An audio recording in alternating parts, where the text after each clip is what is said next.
Let's talk about the idea of blessing. What if I told you that it isn't something you just passively get, but something you can actively give? We're about to dive into how one man, Abraham, completely flipped the script, showing all of us how to become a channel for good in the world. So let's start with a really big question, one that could kind of change how you see everything. What if blessing wasn't just a gift you receive, but a power you could actually wield? And look, this isn't just some nice, fluffy idea. It's a concept that marks a massive turning point in the human story. Okay, so this slide breaks it down perfectly. This is the before and after. On the left, you've got blessing as a one-way street. It flows from the divine straight down to people. Simple enough. But with Abraham, on the right, the whole model gets a revolutionary upgrade. He becomes a conduit. Now blessing flows through a person to the rest of the world. And that means, suddenly, our actions, our choices, our character, they all become a critical part of the divine plan. So how did he do it? How did this work? Well, Abraham didn't just stumble into this power. He actually developed a blueprint for how to use it, a specific model for repairing the world. And that blueprint is built on this really powerful concept called tikkun. It's a Hebrew word, and it means to repair or to rectify. But we're not talking about fixing a leaky faucet here. This is about mending the very fabric of our world, and, just as importantly, our relationships with each other. The first part of this model is what we can call the vertical repair. This is all about mending our relationship with the divine. It's that spiritual connection, that upward focus that so many generations before Abraham had either totally ignored or, frankly, gotten completely wrong. But that's only half the equation. The second part, which is just as crucial, is the horizontal repair. This is about fixing our relationships with each other, right here on the ground, through tangible, real-world acts of kindness and justice. And as we're about to see, one without the other, it doesn't work. And this slide just brilliantly illustrates why Abraham's model was such a breakthrough. Look at the massive failures that came right before him. The people at the Tower of Babel, they were all about horizontal unity, building this great connected society, but they completely left out the vertical, divine connection. Then you have a ruler like Nimrod, who did the opposite. He claimed a special vertical connection to the divine, but he used it to suppress and control people horizontally. Both were total failures because they only had one piece of the puzzle. Abraham understood you need both. It's a package deal. So Abraham has this new role, this new power. How does he put it to the test? Well, it wasn't just about his own personal faith. His first major act was to argue for the very soul of an entire city. This is the moment Abraham transforms. He stops being a passive follower and becomes an active moral agent. He stands before God, and he asks this incredibly bold question about the fate of the city of Sodom. Will you sweep away the righteous with the wicked?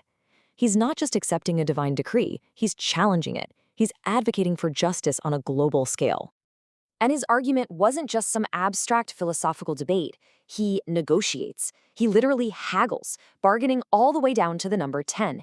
He makes the case that just 10 righteous people should be enough to save an entire wicked city.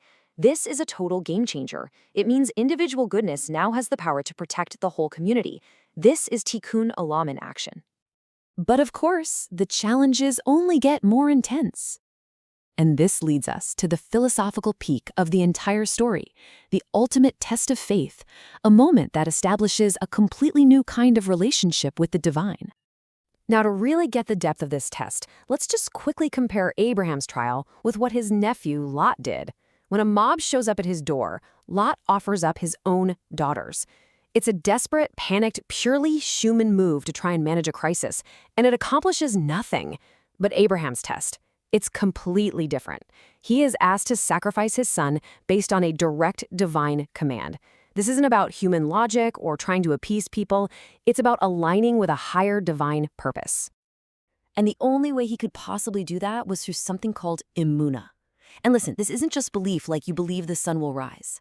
This is a deep, profound, unwavering faith and trust. It's the kind of bond that goes way beyond everyday logic, a total commitment that allowed him to face the impossible. So the result, the outcome of passing this terrifying test, wasn't just that Isaac was saved. It forged something entirely new, a mutual covenant, a two-way relationship, a partnership, built on this incredible, unwavering commitment from both sides.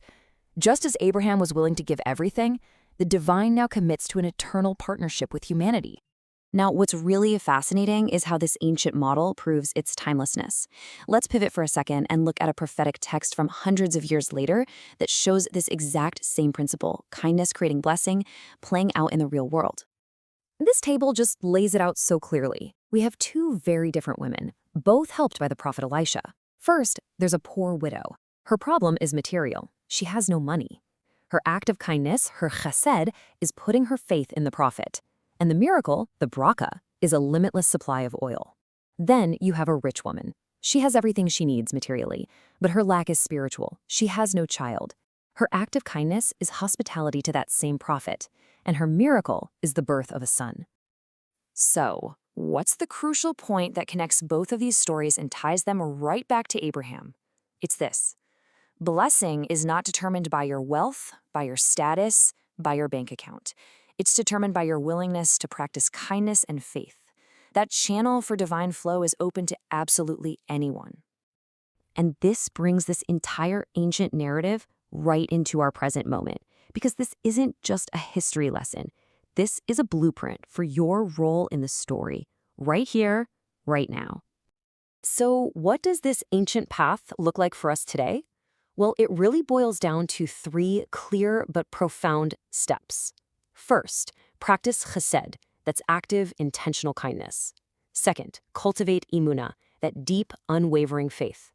And when you combine those two, you become a channel allowing blessing, bracha, to flow through you and out into the world. And don't underestimate the impact one person living this way can have. There's this amazing quote from Rabbi Meir that says, "For someone who follows these principles, the entire world is worthy for him." Just think about that for a second. The idea is that your actions, your kindness, your faith, they can literally sustain the world. Which brings us right back to where we started. The work of tikkun, of repairing the world, obviously didn't end with Abraham. It continues with every single one of us. So the real question this whole explainer leaves us with is this: what's your contribution going to be?